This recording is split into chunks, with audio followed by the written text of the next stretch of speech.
So while we're just waiting for the slides to come up, I'm Claire Smith and... I am Gary Jackson. I spoke to you before. I just want to know, I'm 81 years old. Is there anyone older here than 81? I'm winning. You're competing, but you're all right. Well, there is a gentleman in Australia named Jack Golson who's 96. And I've got a long way to go, unfortunately, but I like being the oldest person in the room. It allows me to chatter on. So, by the way, Gary Jackson, but you might have heard Larry Zimmerman call me Jacko, and that's because that's my name. Everybody who is at a conference will always call me Jacko, which is just a familiar nickname. And the only people, other than yourselves, maybe, who call me Gary is my wife when she's angry with me. So you've worked out that we're a partnership. We've been together nearly 50 years, but we've been working with the Barunga community in the Northern Territory every year since 1990. So what we're going to do in this particular talk is we're going to, I just wanted to talk about the research that we're doing now. So not stuff that we've done in the past, which, you know, is its own thing, but where we're trying to kind of push the boundaries a little bit of archaeology and how our work intersects with some of the other work being undertaken. So really we're working into trying to understand, trying to help get Indigenous knowledge into archaeology from various ways. And yeah, and so I'll talk about 3 particular projects, and Jacko will come back in. He'll tell you a conversion story at some point, but I'll signal to him when it's his turn. Okay. So how do I move the slides? Sorry, Alec. And do I need to wear this or that the? Okay. Do you want me to put this on or no? Or actually, I will use this. Oh, just pin it on. Okay.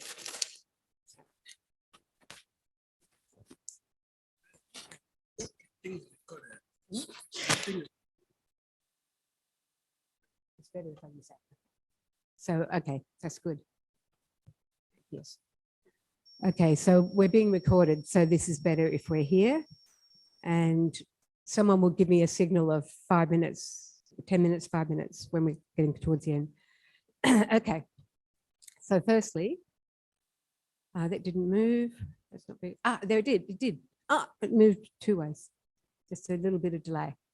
Okay, so as Australian people, we are firstly acknowledging that Australia is an Indigenous land. Indigenous people, Indigenous Australians have never ceded their ownership of the land. This is a flag for the one at the bottom is the Australian Aboriginal flag. The one in the middle is the Torres Strait Islander flag, and up the top, people we work with at Werribee. I saw that young girl on the right only a week ago, Troyanne, and they're saying always was, always will be Aboriginal land. So we are both non-Indigenous people who are working with Indigenous people.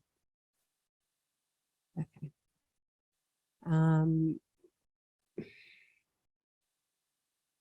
Move. Slide. Just, what? Oh, am I pointing in the wrong direction? Sorry. I don't hope this. You've done it. Oh, there. Okay, so you can see here. This, okay. Okay, so it's got the laser pointer on it. Yeah.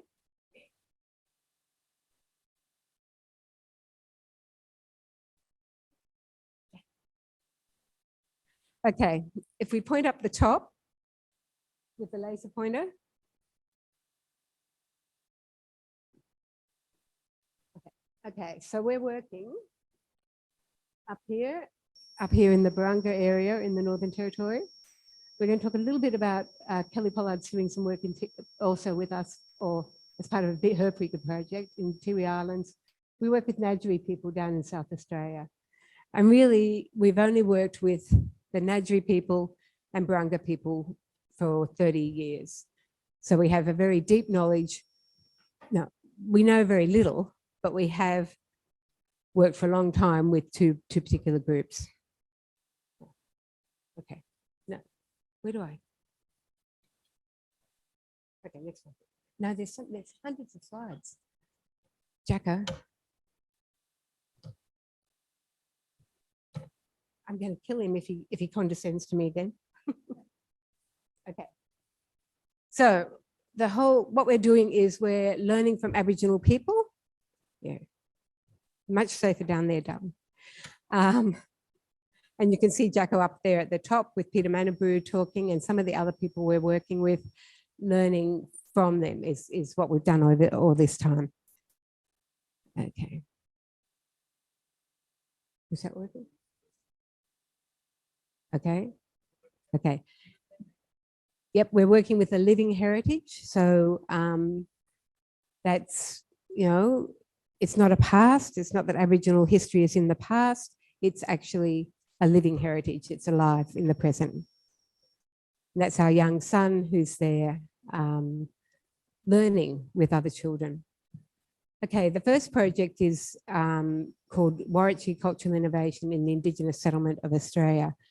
Okay, this project was funded by the Australian Research Council, and it's just really, we've just got the funding this year.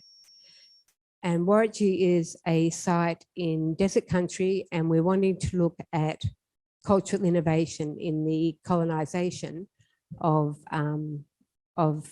arid Australia.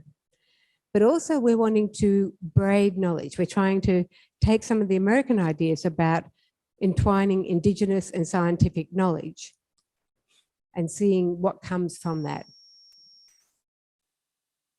So,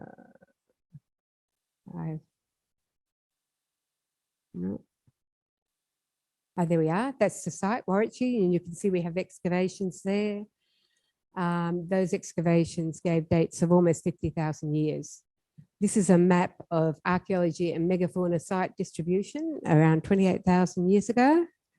And you can see Warwickshire is down there. So it's an important site. It's one of the oldest arid zone sites in Australia, and it has fantastic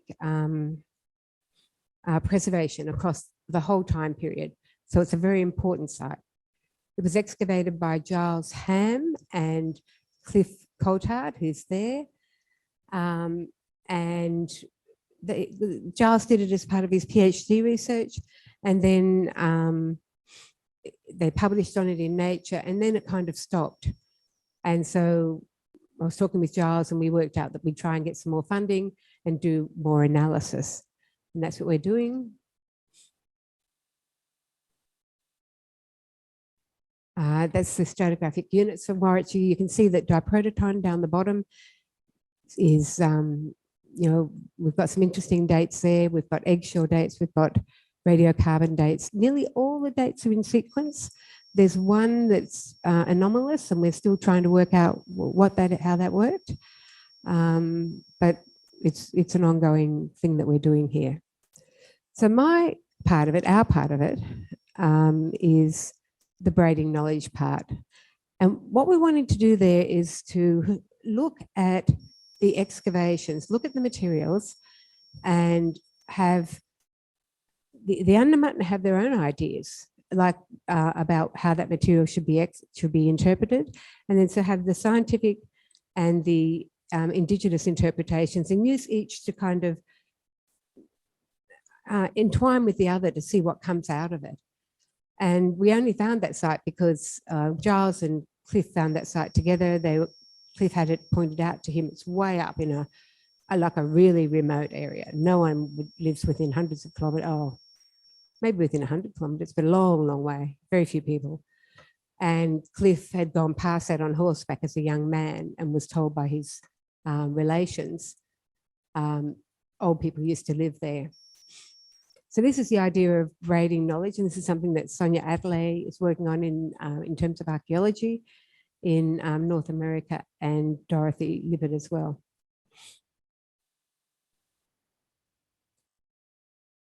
And so we're taking those ideas and we're taking it across and trying to see how they apply in Australia. They have been used in terms of education and Western science, Indigenous science, but archaeology really hasn't taken this up yet. So we've got some North American people, including Dorothy, who are doing that. And what we're wanting to do is try that in a deep past context. So the innovation of the project is to try and entwine and braid Indigenous and Western knowledge in terms of excavations that are already dated to 49,000 years. And we'll do that partly through Indigenous and Western knowledge exchange workshops, where we have the scientists, we have Indigenous people, we have the material, and then everybody talks about how they're interpreting it. And then we see how that goes through. So that's our method for that, really. Okay, the second project is Indigenous archaeology. And this project is led by Dr. Kelly Pollard of Charles Darwin University. And Kelly is here. Oh, she'll be on later today. So I won't talk about that project very much because it really is Kelly's project, but we're certainly part of it. And I want to just make people aware that it's out there. And again, this was well funded by the Australian Research Council. And the aims of that project, what Kelly wants to do is she wants to work out what archaeology would look like if it was shaped by Indigenous minds. How would you excavate? Tara Millian from Canada excavates in circles. How would you, what are the rules around intellectual property? Also, how would you classify stone artifacts? I know that people that we work with, Glenn Weeson, when I asked her about classifying some stone artifacts we excavated, she sorted them into colour. These are all the Yurisha colour, these are all the Dua colour. So there are different ways of interpreting that. The Mako people in America, they put materials together in ways that are different to how our Western classification system might work. So Kelly calls this Indigenous archaeology, and we found other people who use that term as well. But it's really archaeology that's shaped by Indigenous minds, Indigenous values, Indigenous ways of knowing the world. So we're looking at ontologies, epistemologies, and axiologies. And this is what we're hoping to do, create a body of people who are working in this. And we got like about 1.4 million American for this. And we've got a massive, Kelly's got a heap of PhD students. Kelly has a postdoc out of it. So we're hoping to put together, and we've got other PhD students and masters, we're hoping to put together a whole cohort of people who are interested in trying to see how archaeology might be shaped by Indigenous values, Indigenous ways of knowing the world. Okay, project 3. So this is project Jacko and I are working on. And it's about using archaeology and heritage for income generation in remote communities, because the people that we work with do not have very much money. The average income is around, it's hard to say, it's hard because we're translating across, but it's around $230 American dollars a week, which is nothing in Australia, where your electricity bill might be $1,000. Your electricity bill might be $240 a week, in fact. So it's really little. People do not have very much money, and we're trying to say, how can archaeology be used to help people become more, to advance their own ideas of how they want their lives to go. So it's about reorienting archaeology, really. Thinking of archaeology as a tool to be used to advance Indigenous aspirations. And this is Esther Bullenborough, and what she's saying is we have no jobs, you know, we need work, but there isn't anything. CDP is like a work for the dole, work for unemployment project. And she's saying, we have things to teach, we have things to learn, let's work together, let's try and do better. And we run a field school every year, and people come and teach on our field school every year. But the big challenge, and it was identified by Francis Morphy, you're Indigenous, you live in a particular way in the world, and then all around you is the Western way. And every time you have to interact with it, there's a kind of violence in many of those interactions. Like Dorothy was talking about the history of colonialism, the history of the weight of it. And it can be really scary too, can't it, Jacko? You're going out and people are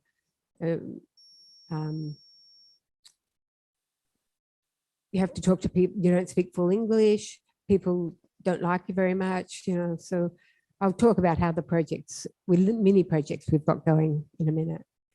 So that's the conceptual framework, which is heritage, driving, education, enterprise, employment, and equity. But recognizing that this is a very gendered, sexually segregated society. And so when I work with women, Jacko works with men. The men really, even at my age, they're not that comfortable working with me. And when I was a young woman, they would, I would ask a question, and the person, if it was a man, he would turn to my husband and give him the answer. He wouldn't talk to me directly because that was rude. And I'm like, hello, I asked a question, why can't you? So it took me a little while to learn how to be respectful, I suppose. So we're talking about rethinking how we understand Indigenous cultures, and that people think they do, but all we've learned in 30 years of working with Barunga people is how little we know. And then encouraging research questions that are driven in to try and help people. Jacko, do you want to come up? I just want you to do the conversion story.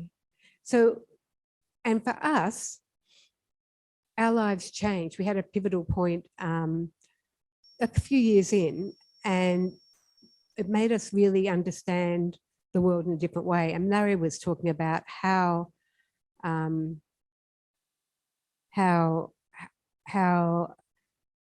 the work he does has changed who he is as a person. And we started off as the rational scientists who only believe in, we don't even believe in a God.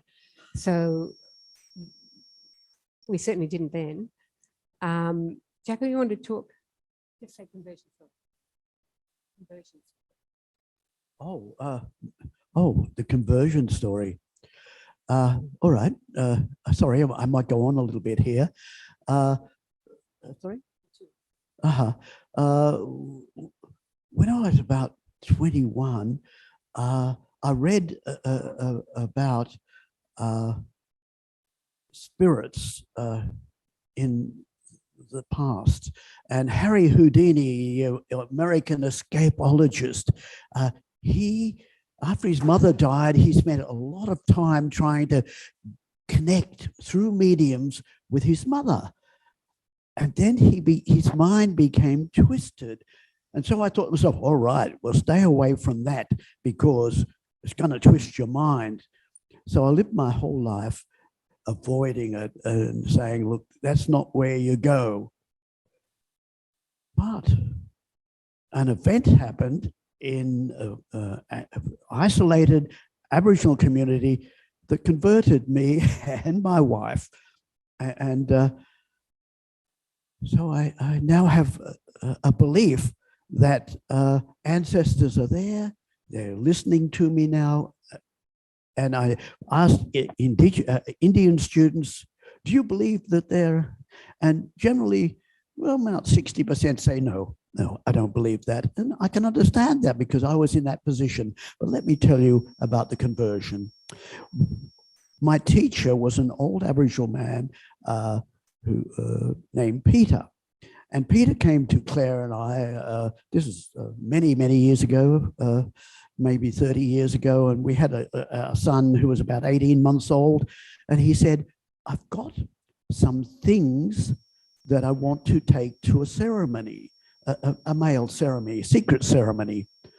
And I had a 1957 Land Rover Series 1.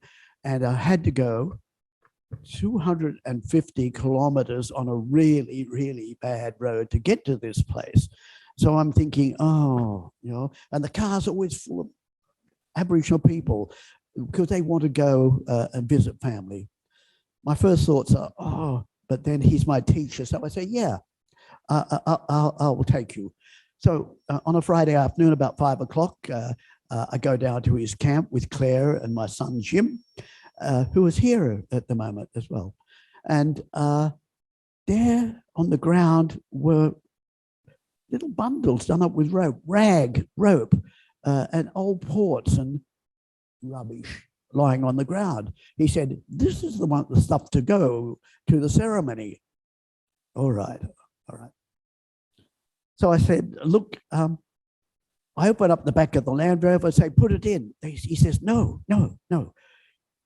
You cannot do that. You cannot put it in the back. I said, well, why? He said, it'll make me sick. It'll make Claire sick, but our son won't be sick. All right. In our culture, sick means usually from too much alcohol. So I thought, well, that's not too bad. But anyway, I'd probably want to avoid that. So I said, what can we do? I haven't got a roof rack. He said, well, we'll put it on top, open up the doors of the Land Rover, put ropes through, close the door on the rope, and we'll be right. All right, so we do that. One little parcel left over at the end, and it's starting to get dark, and I'm going to do this long trip. So I say, couldn't we just put it in the back? No, no, no, it'll make me sick, it'll make my wife sick, but not my son. So I think, come on, this parcel's going to make me sick. Well, anyway, it's their culture, their belief system. So I have to, as an anthropologist, I have to go along with this. But there was just 3 people there, Peter, his wife, and an old man in the Aboriginal system was Claire's father named Billy Lokanawi.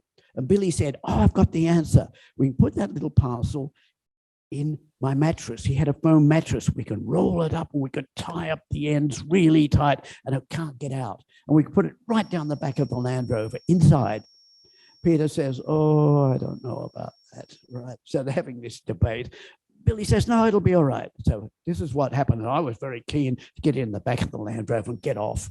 So we drove through the night. We got there. We camped next to a hot spring with water lilies come up, a beautiful place, about 100 meters from the community. And in the morning, Billy and I went down to the ceremony ground.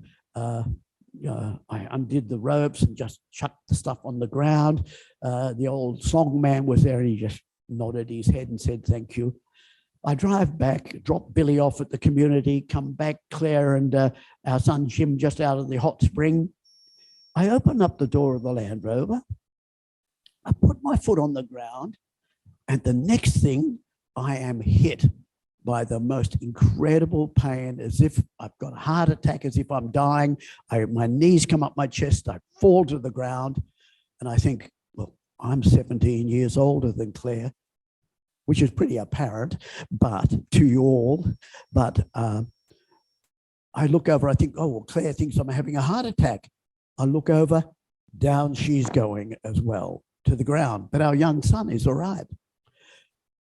Claire, I've never had a migraine, but she said it's like a severe migraine where you can't see, right?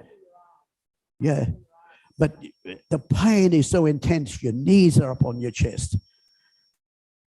So we lay down, we had a painkiller, slept for a couple of hours, got up, and I went down to the community and I saw an old man whose skin name is Geller, and I said to him, Geller, those things that we brought to the ceremony, they made me sick. He said, yeah, knocked you to the ground. I said, yes. He said, you've got to be careful because those old people who've been watching you can kill you if you want to. Oh, they can hurt me, they can kill me. That was my moment of conversion. I thought, damn it, I'm going to live a different life from now on. And Claire and I had many, many experiences. I could go on for hours telling you about how they've helped us and punished us, these ancestors. My story. See, he tells that so much better than I ever could. So my point there, our point there, is that that was a point of conversion where we actually got to understand that the world might not be how we had imagined the world. And then we were interested in how Aboriginal people understood the world, how they think about it. So we're looking at ontologies, which is just how you interpret the world. And this example here is a friend of ours, Margaret Catherine, who she was, honestly, we were with her just a little while before she passed away. And she was she could have been on dialysis machine and be alive. And she didn't want to die. But I asked her husband afterwards, and he just said, I said, didn't the doctor explain? And he said, yeah, he had string. He said, you have your life a little bit like this, but you go on that machine, you get a long life. But she didn't believe. So it's a different belief system, what you believe. And then you've got epistemologies, the actual things, the knowledge, what you take as knowledge, and axiologies, which is the values. So for Jasmine Williker, wanting to do archaeology and wanting to do an essay on rock art, she had to go and try and get permission from Kimberley people. And Kimberley people are like, why would we agree for another Aboriginal person to talk about our stuff? I don't think so. And we don't want anyone really doing it. We would have probably said no to anyone, but we're definitely saying no to you. So suddenly she's like, do I have to give up my culture to become an archaeologist? And this is a real question, and she's still dealing with that dilemma. Okay, so the kind of premises that this work is based on is the idea that some of the things that stop people achieving what they want are disjunctions between the Western way of thinking and an Indigenous way of thinking. So we're dealing with those disjunctions, and also some of the things that people keep their culture strong. That they're strong. These cultures have survived because they're resilient and they're strong. So that's working with culture, not working against culture. And if you're planning for the future, then we're using the idea of backcasting, which is what do you want, where do you want to go, and then what are the actual steps to get there. So here, I'm just going to give you a brief outline of a couple of projects. One that we're working on in this way of using culture as a way of getting education, getting employment, and so on. So in the Northern Territory, even today, Aboriginal graves in Aboriginal communities, this is an article we wrote, are not recorded. The graves in all the European places are, and even the Europeans in Aboriginal communities, I think their graves were recorded, but in Aboriginal communities, even today, they're not recorded. So we have been recording, okay, nearly done. We've been recording them at Barunga, and we've now working with people to try and get a business going there. I'm going to finish this. And that's just some of the grave practices. So there's a business opportunity there is one thing. Yeah. Just one thing I want to say about that being knocked to the ground. I believe that those parcels that there were the bones of the ancestors. Another time for me that really changed my mind was we were at a field school. One old lady said, the problem with you people is you don't believe us. And for them, they then have to construct a belief story that we will believe. So this is, I think, is the real problem. We have to change ourselves. Okay. And I think that's it for us. Thank you.